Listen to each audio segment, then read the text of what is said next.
హల్లెలూయా హల్లెలూయా. దేవునికి మహిమ కలుగును గాక. కూడి వచ్చిన దేవుని బిడ్డలందరికీ నా హృదయపూర్వకమైన వందనాలు. దేవునికి స్తోత్రాలు చెల్లిద్దాం. హల్లెలూయా. గట్టిగా ఆమేన్ చెప్పండి. హల్లెలూయా హల్లెలూయా. ఈరోజు మనము ఉపవాస స్వస్థత కూడిక ఈరోజు మనము జరుపుకోబోతున్నాము. కనుక ఈ ఉపవాస స్వస్థత కూడిక అనేది మనకు మొండి దయాలున్నా, మొండి రోగాలున్నా, మొండి వ్యాధులున్నా ఈ ఉపవాస స్వస్థత కూడికలో అవి తొలగిపోతాయి కనుకనే మనము ఉపవాస స్వస్థత కూడిక అని ప్రభు మనల్ని ఏర్పాటు చేసుకోమంటే మనం ఏర్పాటు చేశాం. కాబట్టి ఇక్కడ మనము పరిశుద్ధ లేఖనాల ద్వారాగా ఉపవాసం ఉండి మరి ఏమేమి చేశారో, ఉపవాసం ఉంటే ఏ కార్యాలు జరిగాయో, మరి ఉపవాసం ఉండి ప్రార్థన చేసిన ఇక్కడ పరిశుద్ధ గ్రంథములో బిడ్డలు ఉన్నారు. మరి పరిశుద్ధ గ్రంథములో ఉన్న దేవుని బిడ్డలు ఏ విధంగా వారు ఉపవాసం ఉండి ప్రార్థన చేశారో మనం ఒకసారి పరిశుద్ధ గ్రంథాలు తెరచి చూద్దాం. ఎస్తేరు గ్రంథములో నా నిమిత్తము ఉపవాసం ఉండేదను, నన్ను చేయకుండా చూద్దాం. మనము ఇక్కడ ఎస్తేరు మాట్లాడిన మాటను మనము జాగ్రత్తగా చూద్దాం. నా నిమిత్తము ఉపవాసం ఉండి ప్రార్థన చేస్తామని చెప్తా ఉంది కనుక మనము చూద్దాం. ఇక్కడ పరిశుద్ధ గ్రంథములో చూద్దాం. 4వ అధ్యాయము 16వ వాక్యములో చూద్దాం. 4:16లో ఏం మాట్లాడింది ఇక్కడ మనము చూద్దాం. చక్కగా చూసి ప్రభునామాన్ని మహిమ పరుద్దాం. హల్లెలూయా. నీవు పోయి షూషేను నందు కనబడిన యూదులందరినీ సమకూర్చి సమాజ మందిరమునకు సమకూర్చి నా నిమిత్తము ఉపవాసముండి 3 దినములు అన్నపానములు చెయ్యకుండా నేనును నా పని కత్తెలను కూడా ఉపవాసముందుము.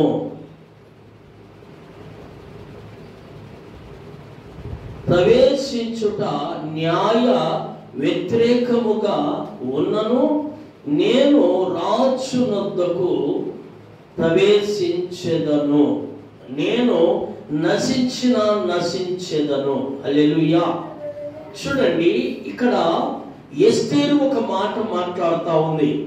ఏమని మాట్లాడుతూ ఉంది అంటే, మరి ఎస్తేరు దగ్గరికి వచ్చిన ఒక శోధన ఏమిటి, ఎస్తేరు దగ్గరికి వచ్చిన బాధ ఏమిటి, ఎస్తేరు దగ్గరికి వచ్చిన ఆ నిందలు అవమానాలు ఏమిటి అని అంటే, తన జాతిని ఉన్నీయకుండా చంపేయాలి, తన జాతిని సమూల నాశనము చేయాలని మరి అక్కడ ఉన్న ప్రజలలో కొంతమంది అక్కడ ఏం చేశారంటే ఒక పన్నాగము చేసి రాజు దగ్గరికి వెళ్ళి రాజుతో చెప్పి ఈ యూదులందరినీ లేకుండా చేయాలని ఒక ఆలోచన కలిగి ఈ హామాను అనే ఒక వ్యక్తి ఏం చేశాడంటే మొత్తుకై ఆయనకు నమస్కారం పెట్టలేదని, వంగి దండం పెట్టలేదని ఆయన ఏం చేశాడు అని అంటే కుట్రపడి మరి 7 మూలలు ఉరికొయ్య చేయించి ఆ ఉరికొయ్య మీద ఈ మరి మొత్తుకయ్యను ఉరి తీపిచ్చి అందరూ చూసేట్టుగా చేయాలని ఆలోచన కలిగి ఉన్నాడు హామాన్. అయితే ఈ విషయము మొత్తుకైకు తెలిసింది. మొత్తుకైకు తెలిసిన తర్వాత ఈ మొత్తుకై ఏం చేశారంటే షూషేను కోటలో ఉన్న ఎస్తేరు రాణి దగ్గరికి ఒక పనివాణి పంపించి పనివానితో అంత చెప్పాడు, ఇలా ఇలా జరుగుతుంది మా, ఈ విధంగా జరుగుతుంది ఈ విధంగా అని. అప్పుడు ఆమె ఏమన్నది అంటే, రాజు సెలవు లేకోకుండా రాజు నగరిలోకి పోవడానికి ఎవ్వరికి అధికారం లేదు. అట్లా పోయినారు అని అంటే అక్కడికి పోయిన వారికి ఒకటే తీర్పు, ప్రాణము తీయాలనేదే తీర్పు. అక్కడ మరణమే. అక్కడ రాజు నగరిలోకి పోతే, రాజు సెలవు లేకుండా పోతే అక్కడ ఏముంటుంది అని అంటే మరణమే ఉంటుంది. అందుకు ఈ ఎస్తేరు అంటా ఉంది, నా నిమిత్తము నేను నశించినా పర్వాలేదు, కానీ నేనైతే రాజు వద్దకు వెళ్ళి మనవి చేస్తానని ఈ ఎస్తేరు ఒక తీర్మానం చేసింది. ఆ తీర్మానం చేసి ఏం చెప్పింది అని అంటే, అక్కడ చెప్పిన మాట ఏంటంటే, నీవు పోయి షూషేను నందు కనబడిన యూదులందరినీ సమాజ మందిరమునకు సమకూర్చి నా నిమిత్తము ఉపవాసం ఉండి 3 దినములు అన్నపానములు చెయ్యకుండి నేను నా పనికత్తెలు కూడా ఉపవాసముందుము. చూడండి, మీరు ఉపవాసం ఉండండి, నేను ఉంటాను, నాతో పాటు నా పని కత్తెలు కనుక ఉంటారు ఉపవాసం ఉండి ఎప్పుడైతే మనము ప్రార్థన చేస్తామో ఆ ప్రార్థన ప్రభు దగ్గరికి చేరింది. ఎప్పుడైతే ఆ ప్రార్థన ప్రభు దగ్గరికి చేరిందో ఆ ప్రార్థన దేవుడు విన్నాడు. ఎవరు ప్రార్థన విన్నాడు? ఉపవాసం ఉండి యూదులందరూ ప్రార్థన చేశారు. ఎక్కడ? దేవాలయంలో చేశారు. వాళ్ళు దేవాలయంలో ప్రార్థన చేశారు. చేసిన దానిని బట్టి షూషేను కోటలో ఎవరు చేశారు? ఎస్తేరు చేసింది. ఎస్తేరు పనికత్తెలు కలిసి ప్రార్థన చేశారు. ఆ ప్రార్థన ప్రభు దగ్గరికి చేరింది. దేవుని బిడ్డలారా గమనించండి, మనము ఉపవాసం ఉండి ప్రార్థన చేస్తే మన ప్రార్థన ప్రభు దగ్గరికి చేరుతుంది. మన ప్రార్థన ప్రభు దగ్గరికి చేరి ఆ ప్రార్థన కఠినమైన వ్యక్తులను, మనల్ని ఖండించే వ్యక్తులను కనుక ఏం చేస్తుంది అంటే అనుకూలపరుస్తుంది. ఆ ప్రార్థన అనుకూలపరుస్తుంది కనుకనే ఎస్తేరు వెళ్ళి ప్రార్థన అయిపోగానే పోయి రాజు దగ్గరికి పోయింది. రాజు దగ్గరికి పోయి అక్కడ రాజుకు కనపడింది. రాజుకు కనపడని వెంటనే రాజు ఏం చేశాడంటే, రాజు దగ్గర ఉన్న ఆ రాజదండాన్ని ఎస్తేరు వైపు చూపించాడు. చప్పట్లు కొడుతూ ప్రభునామని మహిమపడదాం. ఎందుకు చూపించాడు అంటే, దేవుని కనికరాన్ని పొందిన ఈ యూదులు ప్రార్థన చేశారు. ఆ ప్రార్థన దేవుని దగ్గరికి చేరి, దేవుని దగ్గర నుంచి రాజు దగ్గరికి చేరి రాజుకు కనికరాన్ని పుట్టించింది. రాజుకు ఎప్పుడైతే కనికరమును పుట్టించిందో రాజు వెంటనే ఏం చేశాడంటే రాజు దండాన్ని చూపించాడు ఎస్తేరుకు. చూపించిన వెంటనే ఎస్తేరు పోయి ఆ రాజదండాన్ని కొనను తాకింది. ఏమైందమ్మా, ఏమి నీ సమస్య చెప్పు అన్నాడు. చెప్తాను మాకంటూ శత్రువులు ఉన్నారు. ఆ శత్రువులు మమ్మల్ని లేకుండా చేయాలని, మమ్మల్ని లేకుండా మా బంధువులు మా స్నేహితులు ఎవరిని లేకుండా చేయాలని ఆలోచన కలిగి ఉన్నారు. అలాంటి వారు ఉన్నారు అని అంటే ఎవరన్నది చెప్పు అన్నాడు రాజు. అయితే రేపు మా ఇంటికి ఇందుకు వచ్చినప్పుడు లేదా నగరికి ఇందు ఏర్పాటు చేస్తాను, అక్కడికి నువ్వు రావాలి, నీతో పాటు హామానును తీసుకొని రా అని చెప్పి ఎస్తేరు మాట ఇచ్చింది. అప్పుడు రాజు అన్నాడు, ఆ రోజు ఇందుకు ఏర్పాటై వెళ్లే సమయానికి హామాను రాజు ఇద్దరు వెళ్ళారు. ఆ రోజు లక్షణంగా భోజనం చేశారు. మంచి విందు, చాలా బాగుంది, ఏం కావాలో కోరుకో అని చెప్పి రాజు అడిగాడు ఎస్తేరు. రాజు అడిగితే చెప్తా ఉంది, ఈ రోజు కాదు రేపు చెప్తాను, రేపు అడుగుతాను, రేపు గునక ఈ కోటలోకి భోజనానికి రావాలా, మీరు ఎందుకు రావాలని చెప్పి నువ్వు ఒక్కడివే కాదు నీతో పాటు హామాను తీసుకొని రా అని చెప్పింది. దేవుని బిడ్డలారా గమనించండి, ఎప్పుడైతే ఆ మాట చెప్పిందో మరుసటి రోజు హామానును తీసుకొని రాజు వెళ్ళాడు. అక్కడికి వెళ్ళేటప్పుడు చెప్పాడు ఇంటి దగ్గర, ఈరోజు మొద్దుకైకి ఉరేపిస్తాను అని చెప్పి అన్నప్పుడు రాజు హామాను భార్య చెప్తా ఉంది, నువ్వు యూదులతో పెట్టుకున్నావా, నీకు పతనము స్టార్ట్ అయినట్టే అనింది. ఎందుకని నా మాట? ప్రార్థన ఎప్పుడైతే మనకు ఉంటుందో ఆ ప్రార్థన మనకు విజయమే ఇస్తుంది. ఎక్కడ ప్రార్థన మనకు ఓటమి ఇవ్వదు, ప్రార్థన మనకు ఓటమి ఇవ్వదు, ప్రార్థన మనకు విజయం ఇస్తుంది. కనుక ఆ విజయములో మనము విజయాన్ని సాధించాలి. అందుకోసం చెప్పింది. మరుసటి రోజు భోజనానికి అక్కడికి వెళ్ళాను. భోజనానికి వెళ్ళినప్పుడు అప్పుడు రాజు అడిగాడు ఎస్తేరును, నీ కోరిక ఏమిటి? రాజ్యంలో సగం రాజ్యమా నీకు నేను రాసిస్తానని చెప్పి రాజు అడిగాడు. ఎవరిని అడిగాడు?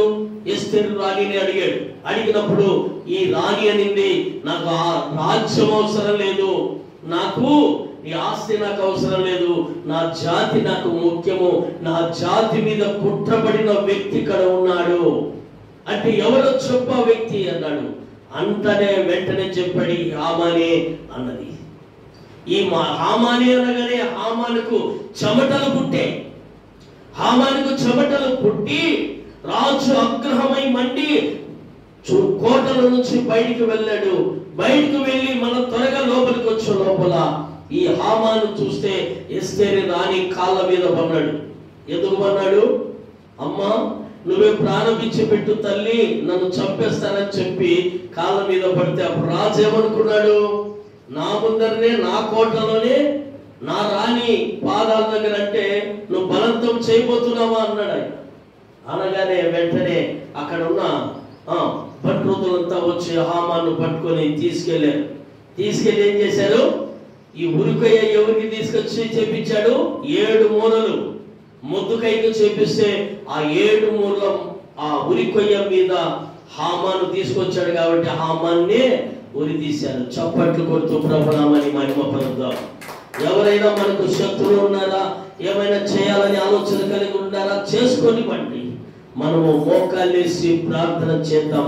ఉపవాసం ఉండి ప్రార్థన చేస్తే ప్రభు తప్పకుండా మనకు విజయము దేవుడు మనకిస్తాడు. చూద్దాం, మరొక మాట చూద్దాం. న్యాయాధిపతుల గ్రంథములోకి రండి, చూద్దాం. న్యాయాధిపతుల గ్రంథము 20వ అధ్యాయము. న్యాయాధిపతుల గ్రంథము 20వ అధ్యాయము 26వ వచనములో చూద్దాం.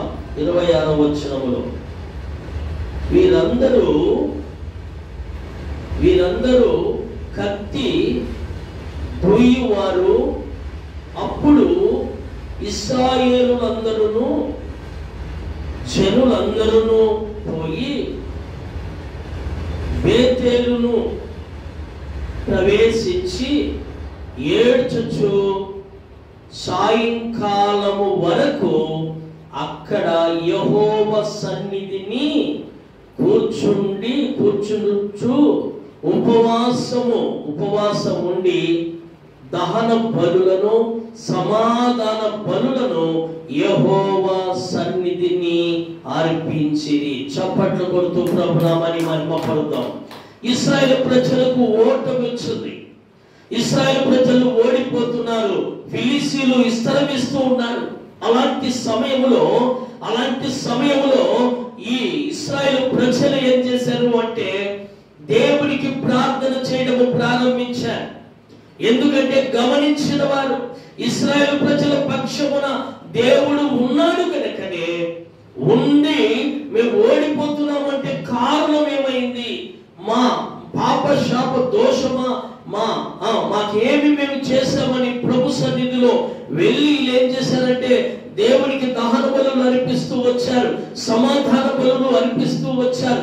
దేవునికి ప్రార్థన చేస్తూ ఉపవాసం ఉండి ప్రార్థన చేస్తే ప్రభు ఏం చేశారు? వాళ్ళందరికీ విజయం ఇచ్చి నడిపించాడు. చప్పట్లు కొడుతూ ప్రభునామని మహిమపడుదాం. చూద్దామా మరొక మాట. మొదటి సమూయేలు గ్రంథములోకి రండి, చూద్దాం.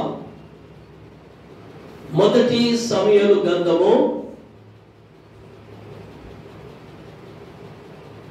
మొదటి సమూయేలు గ్రంథము 7వ అధ్యాయము 6వ వాక్యము మనము చూద్దాం. 7:6లో చూద్దాం. ఇక్కడ వారు మిస్పాలో కూడా కొన్ని నీళ్లు చేది యెహోవా సన్నిధిని కుమ్మరించి ఆ దినము ఉపవాసం ఉండి యెహోవా దృష్టికి మేము పాపాత్ములమై ఉన్నాము అని ఒప్పుకొనిరి. మిస్పాలో సమూయేలు ఇశ్రాయేలులకు న్యాయము తీర్చి వచ్చెను. హల్లెలూయా. ఇక్కడ సమూయేలు అనగా ఒక ప్రవక్తను దేవుడు పంపించాడు. ప్రవక్తను పంపించి ఈ ఇశ్రాయేలు ప్రజల కొరకు ఆయనను పంపించాడు కనుకనే ఆయన ద్వారాగా విజయం పొందుతూ వచ్చారు. కాబట్టి ఉపవాసం అనేది చాలా ప్రాముఖ్యమైన ప్రార్థన. ఉపవాసముని ఉంటే దేవుడు నీతో మాట్లాడతాడు. ఉపవాసం ఉండి దేవునికి ప్రార్థన చేస్తే ఎలాంటి మొండి దయాలైనా వదిలిపోతాయి. నువ్వు ఉపవాసం ఉండి ప్రార్థన చేస్తే ఎలాంటి రోగాలైనా నిన్ను విడిచి వెళ్ళిపోతాయి. అవి మొండి దయాలైనా ఎప్పుడు నుంచి నిన్ను విడిచిపెట్టి పోకుండా ఉంటాయో, రోగమైన వ్యాధి అయినా ఏదైనా కావచ్చు, నువ్వు ఉపవాసం ఉండి ప్రార్థన చేస్తే అవి నీ దగ్గర లేకోకుండా ప్రభు తుడిచివేసి నీకు విజయం ఇచ్చి నడిపిస్తాడు. చప్పట్లు కొడుతూ ప్రభు నామని మహిమ పరుద్దాం. హల్లెలూయా, హల్లెలూయా. చూడు, మీరు మిస్పాలో కూడా కొన్ని నీళ్లు చేది యెహోవా సన్నిధిని కుమ్మరించి, కొన్ని నీళ్లు చేది యెహోవా సన్నిధిలో కుమ్మరించి అక్కడ యెహోవాకు దృష్టికి మేము పాపులమని ఒప్పుకున్నారంట. ఒప్పుకోవాలి మనము కనుక. ఎక్కడ ఏ చిన్న పాపం చేసినా, ఎక్కడ మనం అబద్ధం అన్న పాపమే. తెల్లార్చామున ఏకోజామున లేచి ప్రార్థన చేయకుండా ఉండడము పాపమే. ఏకోజామున లేచి నువ్వు బైబిల్ చదువుకుండా ఉండవా పాపమే. నువ్వు యెహోవా సన్నిధిలో ప్రార్థన చేయకపోతేనే పాపం. కనుక ఈ పాపముల నుంచి, ఈ శాపముల నుంచి మమ్మల్ని ఎవరు విడిపిస్తారు, ఎవరు నడిపిస్తారని ఉపవాసం ఉండి ప్రార్థన చేస్తే దేవుడు ఏం చేశాడు? గొప్ప ప్రవక్తను పంపించాడు వాళ్ళ దగ్గరికి. గొప్ప ప్రవక్త వచ్చాడు అక్కడికి. సమయంలోనే గొప్ప ప్రవక్త వాళ్ళ దగ్గరికి వచ్చి వాళ్లకు ఓటమి లేకోకుండా విజయం ఇచ్చి నడిపించాడు. చప్పట్లు కొడుతూ ప్రభునామని మహిమ పరుద్దాం. హల్లెలూయా. గట్టిగా చెప్దాం. ఆమేన్ చెప్పండి. ఆమేన్. నేను ఆమేన్ చెప్తే మీరు హల్లెలూయా అని చెప్పండి. ఆమేన్. ఇక్కడ చూద్దాం మరొక మాట కూడా చూద్దాం. ఎజ్రా గ్రంథంలో చూద్దాం.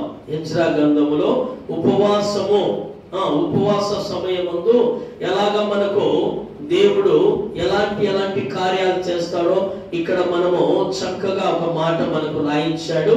ఆ మాటను మనము జాగ్రత్తగా చూద్దాం. ఎజ్రా గ్రంథము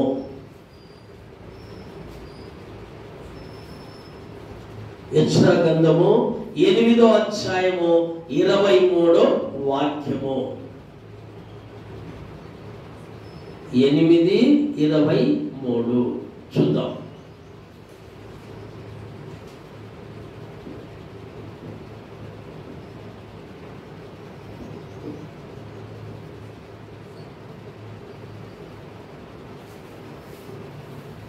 మేము ఉపవాసం ఉండి ఆ సంగతిని బట్టి మా దేవుని వేడుకొనగా ఆయన మా మనవి ఆలకించెను. హల్లెలూయా. చూడండి, వీరు ఏం చేశారు అంటే వీరు ఉపవాసం ఉన్నారు.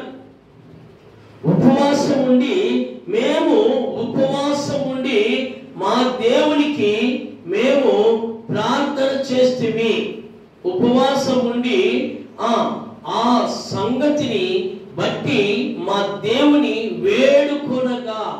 దేవుని వేడుకున్నారు. దేవుని వేడుకున్నారు అంటే వేడుకున్న, ప్రార్థన చేసిన ఒకటే. దేవుని వేడుకున్నారు, వాళ్ళ హృదయములో దేవునికి చోటిచ్చారు. మరి నీ హృదయములో దేవునికి నువ్వు చోటిస్తే దేవుడు నీ హృదయాన్ని కఠినముగా ఉందేమో, కఠినంగా ఉన్న హృదయాన్ని కరిగింపచేసి నా దేవుడు నడిపిస్తాడు. యాకోబు ప్రార్థన చేశాడు. యాకోబు ప్రార్థన చేసిన ప్రార్థన దేవుని దగ్గరికి చేరి తన అన్న చంపాలని తిరిగినప్పుడు కనుక చంపలేకపోయాడు. ఎందుకు అంటే దేవుని దగ్గర ప్రార్థన చేసే ఏ వ్యక్తినైనా ఏదైనా చేయాలని పోరాడినా వాళ్ళ వలన కాదు. ఎందుకు కాదు వాళ్ళ వలన అని అంటే ప్రార్థన అనేది ప్రభు దగ్గరికి చేరుతుంది.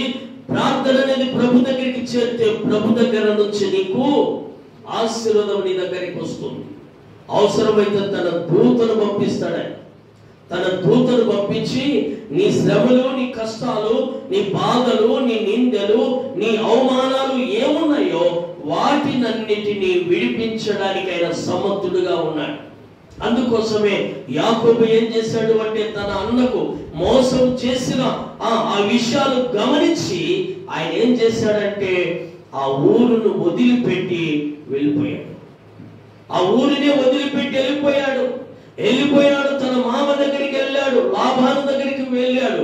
లాబాను దగ్గరికి వెళ్తే లాబాను ఏం చేశాడంటే లాబాను కూడా తన కుమార్తెలు ఉంటే పెద్ద కుమార్తెను ఇచ్చి ముందు చిన్న కుమార్తెను ఆయన ప్రేమిస్తే పెద్ద కుమార్తెనిచ్చి ఆయనకు మోసం జరిగింది. అక్కడ దేవుని బిడ్డలారా గమనించండి, మోసం అనేది ఎప్పటికైనా మనకు అది లోటే. మోసం మనము చేయకూడదు, అబద్ధాలు మనము ఆడకూడదు. ఉన్నది ఉన్నట్లు చెప్పాలా, లేనిది లేనట్టుగా చెప్పాలా. ఉన్నదాని లేనట్టుగా, లేని దాన్ని ఉన్నట్లుగా మనము చెప్పకూడదు.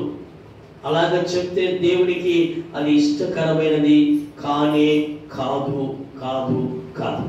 కాబట్టి ఇక్కడ ఏం చేశాడంటే ఈ యాకోబు ఏం చేశాడంటే వెళ్ళాడు, తన మామ దగ్గరికి వెళ్ళాడు. తన మామ దగ్గరికి వెళ్ళి తన మామ మందను కాస్తూ అక్కడ ఆయన జీవనాన్ని గడిపాడు. గడిపిన తర్వాత ఏమైందంటే దేవుడు మళ్ళా అక్కడ యాకోబుతో మాట్లాడి నీ స్వదేశానికి నువ్వు వచ్చేయమని కనుక దేవుడు చెప్తే అప్పుడు యాకోబు ఏం చేశాడంటే తన స్వదేశానికి తిరిగి వచ్చాడు. వచ్చే సమయంలో ఏమైంది అంటే తన అన్న తనను చంపుతాడేమని ఒక ఆలోచన కలిగి అందరినీ పంపించేసి తనకి ఎంతమంది భార్యలు యాకోబుకు 2 భార్యలైతే మళ్ళా 2 దాసీలు, మొత్తము 4 భార్యలతో కాపురం చేసిన వాడు యాకోబు అయ్యాడు. ఆ యాకోబు ఏం చేశాడంటే పిల్లలు ఎంతమంది? దాదాపు 11 మంది పిల్లలు, 11 మంది సంతానాన్ని, 4 భార్యలను, గొర్రెలను అన్ని వెంట పెట్టుకొని వస్తా ఉంటే ఏం చేశారంటే అక్కడ కొంతమంది ఉంటారు కదా, భయపడించే వాళ్ళు కొంతమంది ఉంటారు. అబ్బో యాకోబు గారు అక్కడ మీ అన్న ఉన్నాడని చెప్పారు. మీ అన్న ఉన్నాడంటానే ఈయన ఏం చేశాడంటే భయపడిపోయాడు.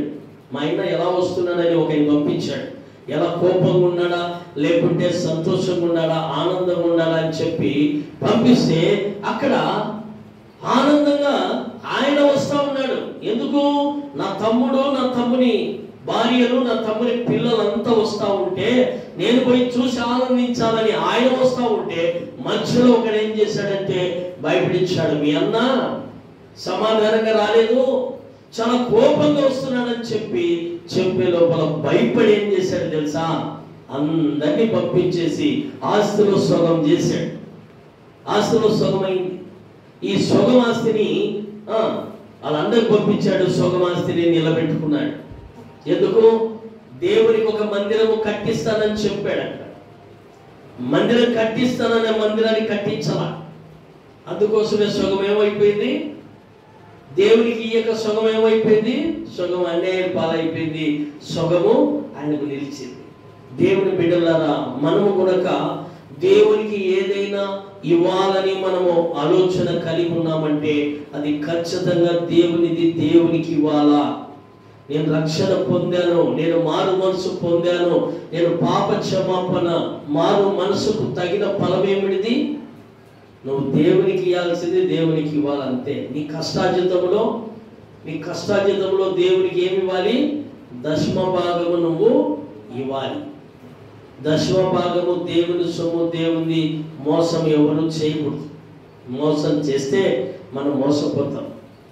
యాకోబు మోసం చేశాడు, దేవుని మందిరానికి కట్టిస్తానన్నాడు. ఇది బేతేలు అనే ఒక స్థలం, ఇది ఈ స్థలంలో మందిరం కడతాను, ఈ స్థలంలో బలిపీఠం కడతాను, ఈ బలులు అర్పించాలని చెప్పాడు. వస్తా వస్తా భయపడి ఏమి చేయకుండా దేవునికి నేరుగా ఆస్తి అంతా తీసుకొని వచ్చాడు. అక్కడి నుంచి ఒక వ్యక్తిని పంపించాడు దేవుడు. పంపించే లోపల ఏమైపోయింది? ఆయనకున్న ఆస్తిలో సగమే దక్కింది, సగం ఎక్కడికి వెళ్ళిపోయింది? పక్కకి వెళ్ళిపోయింది. దేవుని బిడ్డలారా, మనం సంపాదించుకున్నంత మనకే, సంపాదించినంత మనకి అనుకోకూడదు. ఎవరైనా లేని వారు వచ్చి నిన్ను దేహేని అడిగితే వారికి నీ చేతిలో ఉన్నది వారి చేతిలో పెట్టి నువ్వు పస్తున్నా నీకు ఆశీర్వాదంగానే ఉంటుంది. చప్పట్లు కొడుతూ ప్రభునామని మహిమ పలుకుదాం. చూద్దాం చివరిగా ఒక మాట చూద్దాం. నా మాటలు ముగించేస్తాను. చివరిగా ఒక మాట చూద్దాం. యెషయా గ్రంథములో చూద్దాం.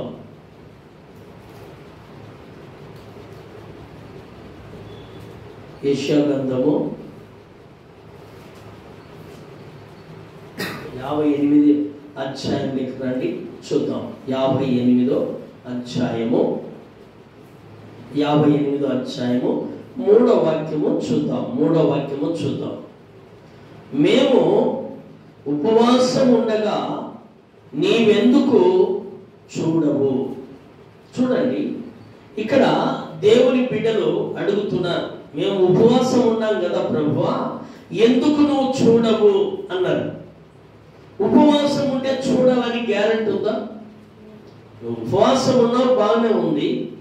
ఉపవాసం ఉంటే సరిపోతుందా? దేవునికి ఇష్టకరంగా బ్రతకకుండా, దేవుడు చెప్పినట్లు నడచకుండా, దేవుని చిత్తాన్ని నెరవేర్చుకోకుండా నువ్వు ఉపవాసం ఉంటే మాకెందుకు నువ్వు పలకలేదని దేవుని అడుగుతున్నారు. మరొక మాట అంటున్నారు, మేము మా ప్రాణములను ఆయాసపరుచుకొనగా నీవెందుకు లక్ష్య పెట్టలేదు? చూడండి, ప్రాణాలు ఆయాసపరుచుకున్నారంట. ఎందుకు నువ్వు లక్ష్య పెట్టలేదని ఎవరిని అడుగుతున్నారు? వీళ్ళు దేవుని అడుగుతున్నారు. దేవుని మనము ప్రశంసంత భక్తులమా? ఏమన్నా దేవుని అడిగేంత భక్తులమా?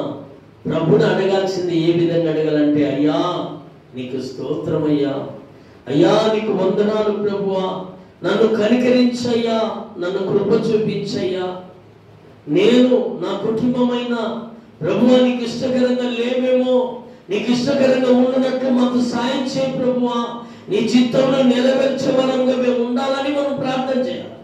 అలా చేయకుండా ఏమంటున్నారు వీళ్ళు? మేము ఉపవాసం ఉంటే మమ్మల్ని ఎందుకు నువ్వు చూడలేదు అంటున్నారు వీళ్ళు. మేము మా ప్రాణాలను ఆయాసపరుచుకున్నాం, ఉపవాసం ఉండి పరుచుకుంటే నువ్వు ఎందుకు మా మనవి ఇవ్వలేదని దేవుని ప్రశంసిస్తూ అడుగుతున్నారు. చూడు అని అందరూ మీ ఉపవాసము దినము మీరు మీ వ్యాపారము చేయుదురు. ఏమంటున్నాడు?